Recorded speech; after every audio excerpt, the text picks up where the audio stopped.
there's a lot to contemplate as we move into next September and over the summer months, how we start to prepare for really what is the unknown. But we have some really good clues on what we should be preparing for, different type of models. And we're going to kind of walk you through a little bit of the organization, how we're trying to organize that thought process and really create the conditions to be prepared for whatever we might be facing come September. So Sarah, if you could go to the next slide. Here we're displaying really 4 distinct areas that are a possibility for us. Those first 3, you'll see that they're offset from that online distance learning, and I'll explain that in a moment.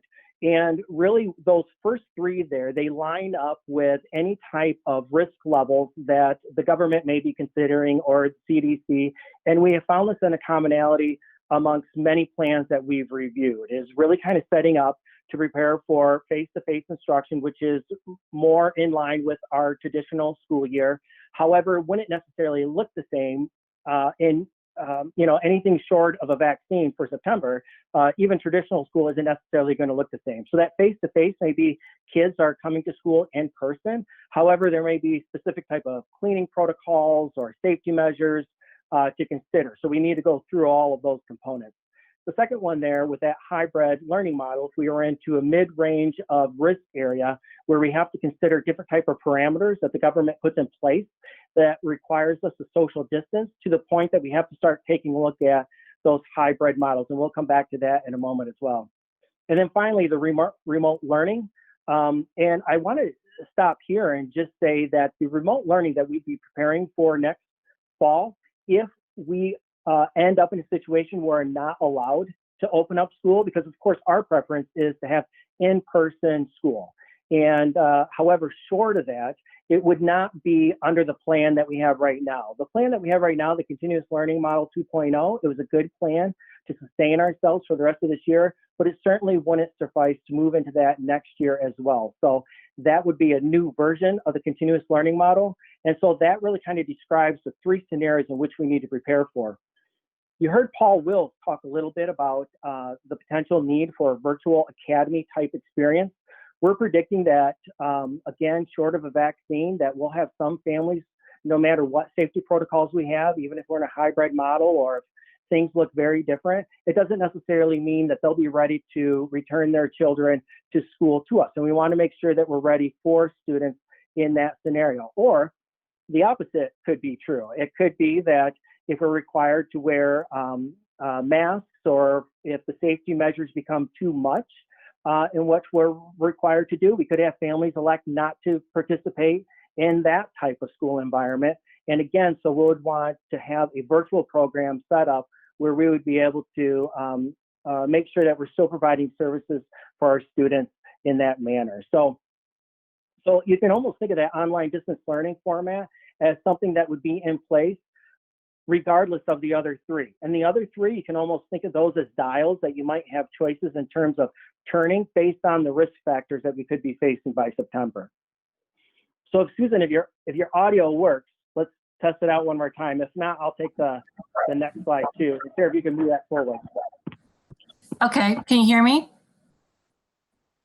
Okay, so what Todd just showed you was the graphic that in your packet, you have this fuller continuum.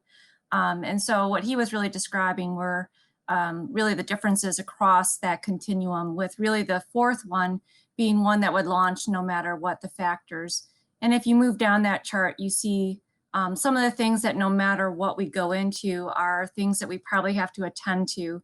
So by really doing that thinking exercise, we started to see some of the things that are just really good things to put our energy into thinking about right now as we get ready for September. And I think we can move on to the next slide.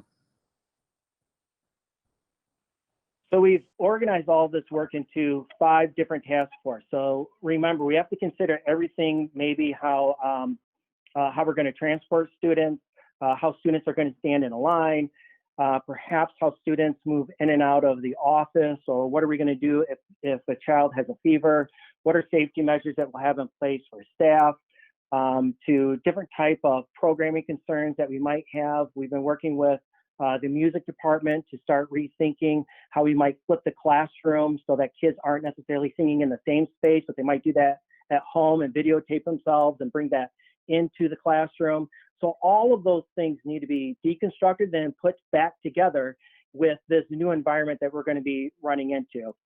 So we've divided up that into 5 categories. The first one really being around a study for blended learning models. And I know it's Jennifer that's on that category. We have a few board members that are mixed in these different task forces. And that's taking a look at those different models in terms of what might be our strategy if we have to move into a blended model or hybrid model. That particular task force is also going to take a look at the Continuous Learning Plan 2.0 and look for opportunities to increase the rigor and the sophistication along with the assessment practices and how we might be able to put those frameworks into place so that if we do have to launch into that remote learning style, that we would have that repaired, or almost thinking of it as being in one area and then having to move to another area because maybe there's a resurgence of COVID in the area. Or that the government or that the governor's office makes moves to shut us down again, or that type of situation. The second task force there is looking at a virtual academy for Bloomfield Hills. We're likely not going to call it an academy. It's going to be a virtual programming, but you can think of it as of right now, you can think of it as an academy. And this we're looking at launching no matter if we end up in a distance learning style, if we end up in a hybrid or a face-to-face learning scenario. We're looking at making sure that we have this preserved and that we have a way to enroll students in this type of category so we don't lose them because they're not ready to, or maybe they have a family member that is medically fragile and they're not willing to take that risk. We want to make sure that they have a place within our district and we don't lose them. The third one, the flexible schedule task force. This is made up of our most expert schedulers in the district. We have union leadership sitting in this task force. We have learning services in there, HR, and because no matter what model we pick, then the mechanics have to come in and actually pull off the scheduling for that. There's a lot to consider as you try to maneuver 5,200 kids through various schedules. When you have to consider transportation and everything else, like all of those things have to come together. So that task force is looking at all those nuances to be able to make sure that we're designing flexible models that we would be able to adapt and be nimble in. The next one, number 4, is really around the health and well-being. And what we're looking at is largely around socio-emotional learning, as well as trauma-informed work to make sure that we have that embedded in our approach throughout next year, no matter what model that we're looking at. And then finally is the last task force there was taking inventory, and this is largely around operations, maintenance, as well as our physical infrastructure to take a look at how many classroom spaces can we utilize, what are different types of scenarios if we can only have 15 kids on a bus or 20 kids on a bus, how many classrooms are we going to be short if we're only allowed to put 15 kids in a classroom or 20 kids into a classroom. So we have to take all of those things into consideration, and they're taking inventory for us so that we can make quick decisions around those pieces. Sarah, if you want to jump to the next slide. So to organize this work, Pat formed a steering committee. And in fact, we'll be meeting tomorrow morning with updates from each one of the task forces to consider the different type of components that we're looking at. We'll be trying to observe for overlaps in the work to see if we can't continue to consolidate the focus areas. It's important to be able to vet off ideas that we feel are not practical and we don't need to spend our time anymore. We spend enough time researching it, but we feel that that it's not a useful tool for us. So we have that task force built by Pat, and it's really helped making sure that all of the task forces have clear direction from that steering committee and allows us to come together and really kind of share that insight as we move forward. Sure. Yep, thank you. And, to kind of look at all these different scenarios, there are several places that we've been studying, between especially Pat, as well as learning services. I don't even think I could take a guess of how many different plans that we have dissected and researched and been able to synthesize to be able to find patterns. Susan, I know you were going to talk about this a little bit. Susan, what's your guess on how many different plans we've dissected at this point collectively? Well, I mean, that's not even everything that's on that slide. And even today, I added a few more things to our resource folder. Even when we are seeing, like, for instance, Troy's plan and communication that's coming out, we insert that in. But what you see even in that slide, we go from state departments of ed who are coming forward and giving to their districts feedback in terms of, like, here are all the potential scenarios. But again, those documents are trying to plan for a whole entire state. And so they have to give them just all the options. And then we found the Japan document that is a district document, but the resounding pattern, whether it's by district or if it's by state, is that you have to plan for multiple possible scenarios. That's what everybody is doing, whether it's in a district where they're saying, we know that we're going to be in some type of learning model that is face-to-face, hybrid, or remote. And here in Bloomfield, we're saying, and we are also attending to students who say, just no matter what from the start of the year, that they need to stay in distance learning. So that is one thing that Bloomfield has really put in their plan that I'm not seeing yet in the other plans. So there is a wealth of information, and every day more and more is coming in. And the common pattern is nobody knows. Nobody knows exactly what the factors are going to be in September, but what they do know is we have to be ready to pivot and be nimble and move between lots of different scenarios that might happen across a school year. Thank you. And to help us make that decision, we really appreciated this model. And you heard Susan mention, out of all of these different type of models, the one that we really feel is an exemplar right now is the model coming out of the American school in Japan. And in particular in there is a guidance document that helps you make the decision or the parameter that you might consider of whether or not you're opening in these different phases. So we put this table in here. We think there's really good language. We think one of the next steps, and possibly even at the board level, is to consider the different type of categories or language that would situate in these different categories that would help us make a decision of when to move in and out of these different type of models. And so it could be that the language right here you find favorable and that we adopt a good portion of it, or we may adapt that differently. And so on our last slide here, this is what that would look like as we move that. Sarah, if you could go to the next. Yep, there you go. And so as we look at that, is developing our own benchmark in terms of how we might make that decision in terms of those three categories where, when are we in distance learning, when are we in hybrid learning models, and when are we in face-to-face instruction. More than likely, I can't see any scenario in which we continue in distance learning model without the governor dictating that we would be in that model. So I think we are planning to open up unless we are unable to open up. Yet at the same time, what you heard Susan mention is we want to make sure that for those students who are planning to or maybe not ready to come back to school, that we're going to continue a virtual academy setting type experience so that we'll be able to attend to their needs no matter what category that we fall into throughout the year. And it could be that maybe we move through two or more of those categories. So hopefully that was kind of a quick rundown to give you an idea of the scope of the task force, the type of complexities that we're trying to maneuver through and plan for. We think we have some good models, but a lot can change between now and September. So we're really trying to study all of those pieces and be very thoughtful in that experience. I know we have Jackie on the steering committee. Jennifer is in Task Force 1. I believe Task Force 2 is, or maybe Howard's on Task Force 4, and then Cynthia's on Task Force 2 with the Virtual Learning Academy. So that's it.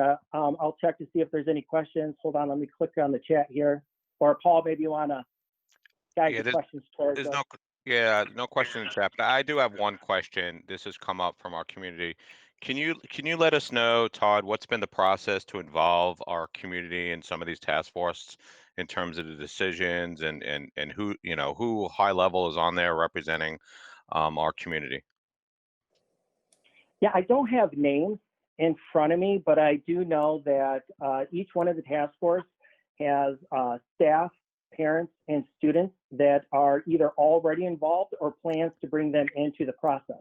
So some task forces are already far enough ahead to be able to embed them into the work. And I know other areas within those task force still need another week to prepare, and then we'll be sending out those invites to kind of land them into the middle of the work in the next week or two. I guess the question more so is in terms of deciding on which parents and or students were on these task force outside of the board. What was the process to determine, who would be on what task force and how was that decided? I'd have to defer to Pat on that. I know that he had some names specifically, but Learning Services didn't develop a specific process for that. So I don't know if you want to speak to that a little bit more in terms of what his vision is for that, but I do know that he had some names and we've been able to embed those individuals in the work. I think most significantly, Pat had 3 good recommendations for medical professionals that I believe ended up on Task Force 5 to really kind of help us consider some of those safety features. Right, and I can talk to that a little bit. We're working under a short time frame. So the goal is to either A, get people that are medical professionals, whether they're neuropsychologists, they're MD or PhD MD, and to make sure we have representations of parents that are both working at home, a stay-at-home parent, members from the PAC to make sure that our special education students are represented, making sure we have staff members that are special ed teachers in DHH. So we try to kind of cast a quick, web to try to capture those parents that would fall into those categories. Because the time frame, there is no way of trying to put it all call out to the community and do interviews and have a full, thorough process. That's something we'll be doing when we start the superintendent steering committee. When that starts to roll out, that will be more of a long process when it comes to making sure that we have those groups represented in a more articulated way. Okay. All right. Thanks a lot, Pat. All right. I don't see anything else in the chat room, so I'm going to move on. Thanks a lot, Todd. Okay. Jennifer? We have questions here. Okay. Myself, then Lisa, then Mark. Oh, is that in the, oh, sorry. I didn't see that. I didn't go down. Okay. I got it. Bad Okay. president. Uh, No, uh, so, Todd, I have a technical question here. Going back to one of the first slides you showed that had 4 columns, face-to-face, hybrid, remote, and online. I don't really understand the difference between remote and online, because presumably remote means all remote, otherwise it's hybrid, and online is also all online. So like when we talk about families who choose to stay home because they're at risk, I'm not understanding why there's 2 categories there. Todd, I can answer that if you'd like. Or I can answer it. Okay, well, I'll jump in. I'll go. Go Okay. ahead, Susan. Sorry. So I think what's confusing there is that when you have those 3 circles that are connected, those are the things that are interlocked based on the kind of contextual things that might happen. So remote learning could happen for a span of 2 weeks if we have some amount of shutdown. So that's why you see it connected to those 3, is that remote learning there is, if it does come down to a shutdown, we've seen things in the literature that are saying there might be a 14 to 28 day, let's say, span of time that we go into remote learning, and then they would open back up. Where online distance learning is saying from the get-go, this student or these students are saying, I am opting to be completely in online distance learning from the start of the year till at least through the first semester, and no matter if there are face-to-face classrooms. Okay, but wouldn't they be identically mirrored curricula though? Because say we shut down October 1st for 2 weeks, aren't you just moving to the online distance track and just picking up there? I just don't know if they're qualitatively two different things. Right. So I think that you'll probably find that there'll be a little bit of difference, because what we're hoping for, and if we have remote learning this time, is that we have some face-to-face time to get students into resources that might have digital expansion resources, where on the online distance learning, those students aren't going to have any face-to-face on-site time to maybe have those additional resources. And so it's also a big, big task to make online curriculum in a very short span of time that's of high quality. So we're really looking for what would be some core foundational curriculum that is built specifically for an online scenario, and how can we enhance it and make it a Bloomfield Hills branded experience. So does that mean, Susan, that we would start with something that was purchased? That's something that, you know, that is part of the task force 2 is investigating. I don't want to say there's a decision, but that's what we're investigating, is what is there even out there? And then what is the criteria through which we want to evaluate how well a fit or not a fit it might be. So I'm sorry, last one, I promise. Did I hear you correctly that you said that anyone who opts for the online distance learning for at least one semester, they're not going to have any synchronous experiences with our teachers? No, not at all. That's where we're saying we want to make it a Bloomfield Hills experience. And so connectivity and community are guiding principles of no matter what learning model we go with. And so there would be synchronous connection points for sure. Okay, thank you. Okay, thanks, Jennifer. Lisa? Okay. My question is a lot like Jennifer's. There seems like a lot of task forces, and to me, who has no experience with, you know, I'm not on BIC and I've never seen this presentation in this depth before, but I can't keep track of them. I know it's tough. You know, I heard Todd, you know, kind of confused as to who's on which one. I don't know that they're distinct, all of them. I don't know as much as Jennifer even to point out where there seems like a lot of overlap, but there does. And I really don't know how setting up groups of people that seem autonomous, except for the umbrella of whatever that big task, the, you know, the organizing task force, the steering committee. What if there's a great idea in the health and well-being that's applicable to virtual or hybrid, and everyone could benefit from the idea? And I know time is of the essence. Is it not more efficient? And does it not promote more idea sharing to just get everybody in one room and make it, you know, like a big task force? So I can talk to some of that. So when you look at the steering committee, I know you don't get to see the members, but we're all represented in, you know, the different task force groups. And understand, we're trying to reinvent school in 24 days. That's really what we're trying to do. So we spend our time researching, we spend our time making sure we finished up Continuous Learning Plan 2.0. And so the goal is not to have a finished product at the next board meeting. The goal is to have a draft that we can share. Here's what we've learned. Here's where we feel our best 2 or 3, you know, hybrid options as far as going forward, and then sharing that out for the community and then getting feedback, because it's very important that the community has the opportunity to weigh in, because we don't know what we don't know. The community members might say, well, you listed that as a third option, but as a community, 75% of us feel that is the best thing to do. And to try to get everyone in one room and just try to go over these different items, we just simply don't have the time. And so we try to put the people that were most skilled. So we try to get the right people on the bus and get the right people in the right seats to drive these committees. And then, like when we meet tomorrow with the steering committee, first thing on our agenda, other than a check-in, is for each task force co-chair to share out what's going on. So we'll still be able to get that information. So if it's a matter of, you know, Howard's in the health and well-being, task force, there is a steering committee member that's on there and might say, hey, we came up with this idea. We feel it's important for everyone else.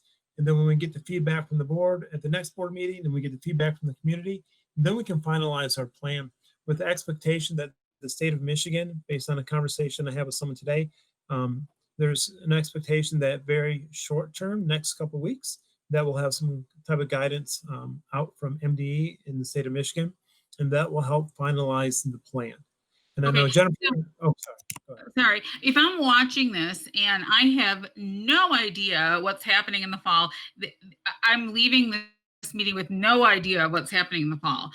So if I can't follow all this and we want to sort of summarize the gist of it for people, what I'm taking away from our discussion is that we are opening schools to the maximum extent possible allowed by our governor whenever that announcement's made. However, we will have options that vary in degrees of openness depending on what parents are comfortable with for their own children. So if you don't feel comfortable until there's a vaccine, or for whatever reason you have an immunocompromised person that you're close to or caring for, you can opt for less physical interaction, but we will have an option that maximizes the amount of face-to-face learning allowed by our governor. Yes, let me summarize for everyone watching, because I want to make sure everyone's on the same page. And you're right. You know, it's easy for us to sit in the task force and discuss this hours upon hours and come out and talk and understand. But for someone sitting at home, they probably are confused. So our expectation is we are going to have face-to-face instruction next year. We don't know what that's going to look like, but that is our expectation. So what are we planning for? We're planning for students to be back in the building and whatever that new normal is going to be. We also know, based on, for example, the state of Illinois has opened up their schools for summer school, but they have social distancing. So that's where the hybrid model comes in. So we know we might have to have a hybrid model where kids have to be 6 feet apart. What does that look like? We're vetting those. Another thing we're preparing for is we know there's the possibility that in the middle of December, the governor can say, we're shutting schools for 14 days because of the rise of COVID-19. And then we need to be able to pivot and go back to continuous learning plan, not 2.0, summer was 3.0, but a 4.0 plan. And so those updates we heard from parents, what are some of the main things we all saw in the surveys? I want more face-to-face, right? More synchronous. I want more meaningful work where they're actually creating things.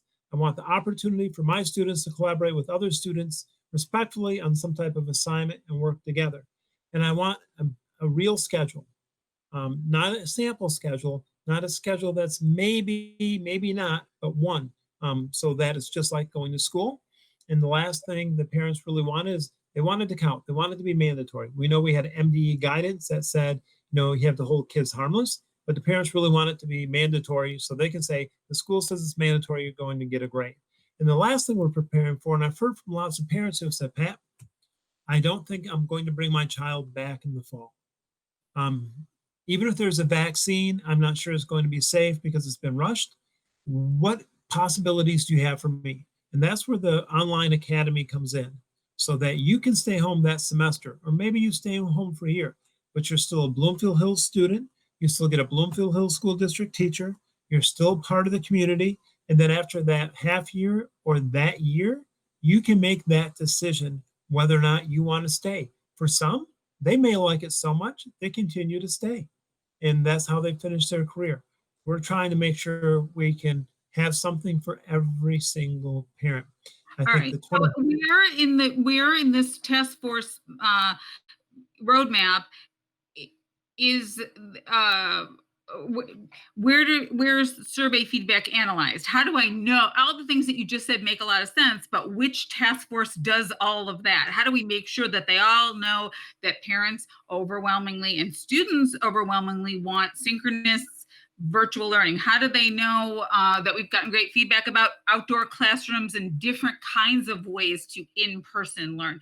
I can't match that with one of these octagons or hexagons.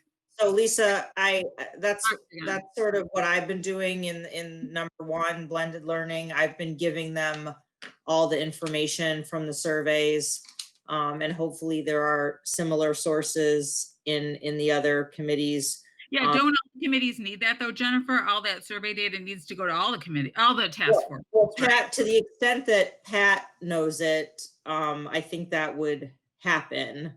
I, And I want to go to all task force, the operations and planning, we're talking about buses and face masks. They don't really need to know what the survey says. Remember, this is a high level view. What we're saying is, this is our work. This is the work we're in right now. The work is not complete. At the next board meeting, we'll get a better idea because we'll have our draft at that point, right? We can talk about 6 or 7 different blended learning models. We're not going to bring forward, 6 or 7. We've already, Jennifer's part of the conversation. We've already kicked some of them out because we feel there will be no support of the community. Then once we bring that forward, and then the survey goes out to community, here's our draft of a plan. What do you like? What don't you like? And then we come back and we continue the work to finalize it and bring it to the board at another time. So you're just really getting the overview, but you brought up the great point, which is we need to make sure parents understand that there's going to be something for them, that our goals will be back in school, whatever that new normal is. If we have to go to social distancing, we'll have 2 or 3 different models of hybrids that are possible, that they'll get a chance to share their opinion on, give comments, and rank order. That if we close in the middle of December, what do I want to know as a parent? I want to know it's not going to take 3 weeks to have something online. I want to know you're going to be prepared because everyone knows it's a possibility. So are you going to be prepared? So we're preparing for that.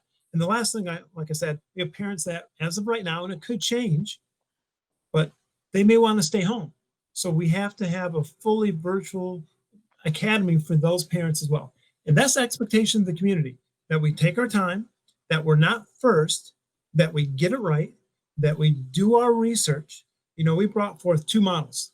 I guarantee you there's no one else in the state of Michigan that's looking at the Japanese international school and brought forth that model, because we've searched far and wide to anyone we could reach out to make sure we've turned over every single stone to make sure we try to provide the best potential opportunities for all our students. All right, and that makes sense, Pat, and thank you for that explanation. I can't get from your verbal explanation to how that's represented in all these diagrams, but that might just be me. So, I'll assume that this makes more sense to other people, but this stuff on paper, in my mind, isn't obviously, it doesn't obviously get to the point of what you just said, but thank you for that's more clear hearing you say it.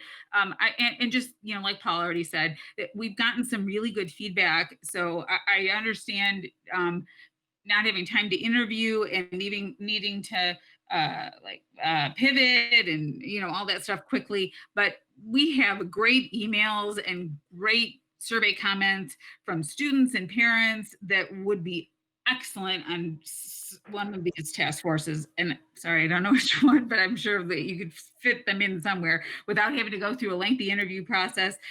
Maybe they should just be called and offered some, that's where I pulled the majority of names from. Good. Excellent. From those that have been communicating. I don't want to mention people's name out of respect for them, but these are people that have been emailing me, talking to me, sharing feedback continuously. So I plucked some of them right away. But we also want to make sure we open up to everyone in the community, right? Yeah. Everyone that opportunity. So as Kelly and I work on, the superintendent steering committee that we're going to roll out, that will be open to all stakeholders. And we'll have a process in place to make sure everyone has the opportunity to be part of that. And you're right, what I give the explanation of, you're not going to see in the presentation. The presentation is exactly what I asked everyone to do. Just give something really high level so that the community knows, because we've been focused on teaching and learning in the moment. They haven't heard a lot from us in the central office about what is the fall going to look like. You guys even have a plan? Are you even thinking about it? Like, where are your minds right now? And so this is that high level, like, we're thinking about it. We know we need to have a plan. We're organizing, we're studying, we're putting the pieces in place. 2 weeks from now, we'll have some more pieces in place. You weigh in as a community, and then we continue to go from there. Well, maybe if we could summarize it in like 3 sentences for the community, who really isn't gonna, I'll summarize. Just, I can't understand this. So, there's gotta be people out there that can't really. No problem. Our plan is to have everyone back in the building for face-to-face instruction. We're not sure what that's going to look like yet, but that is our expectation. If we have to have social distancing, we will have a plan for that. If we have to have a hybrid model, meaning some kids come one day, another day, we'll have a plan for that. We'll have actually multiple plans for that so the community can weigh in on what model they feel is best. Or we'll have a plan that says, if we're going to shut down school and we're going to go to remote learning, a continuous learning plan, but improved, they'll know that plan before school starts. So if we do shut down, Ms. Efros, you would know that, okay, well, school shuts, I know exactly what the plan is going to be. Here's the schedule. Here's what my kid's going to be doing. I already know. I don't even have to guess. I don't even need to wait for school to be shut down. There's already a plan in place. The teachers know it. We have agreement with the teachers and the teachers union. We're done. And then, if Cynthia says, well, my daughter's staying home, that's great. I'd rather have her stay home next year as a fourth grader. What do you have for me? Then we have something for them too. All right, just before Jennifer and Jackie may have a comment as well. I know Mark Mark has a question as well. He's in the chat room. Mark. Yeah, thank you. Pat, Todd, Susan, and the rest of the team, tremendously appreciative of all of your efforts that have gone into this.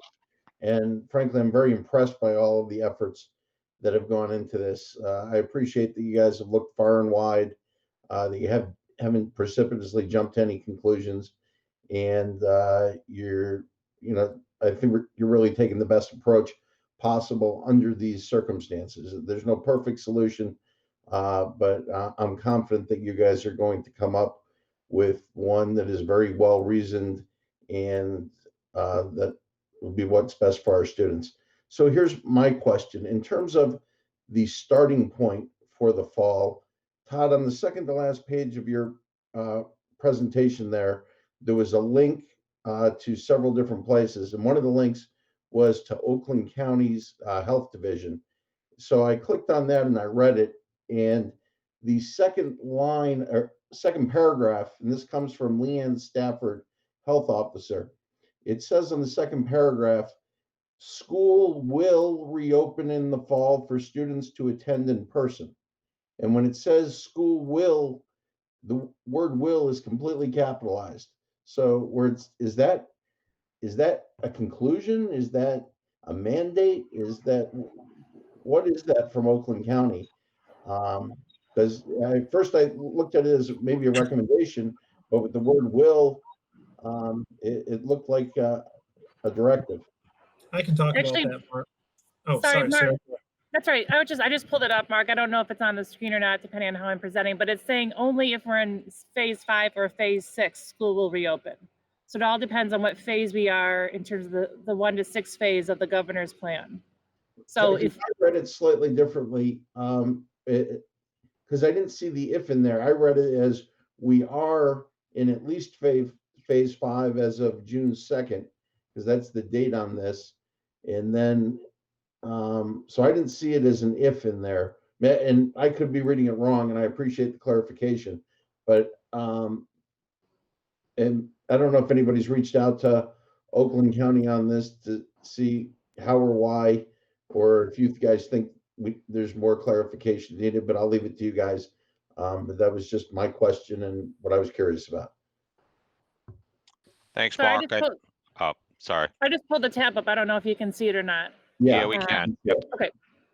So it doesn't say if, but it does say in accordance. So basically we're in phase 5 or phase 6. Phase 6 is when schools would open. So there probably should have been an if, but there's not. Okay.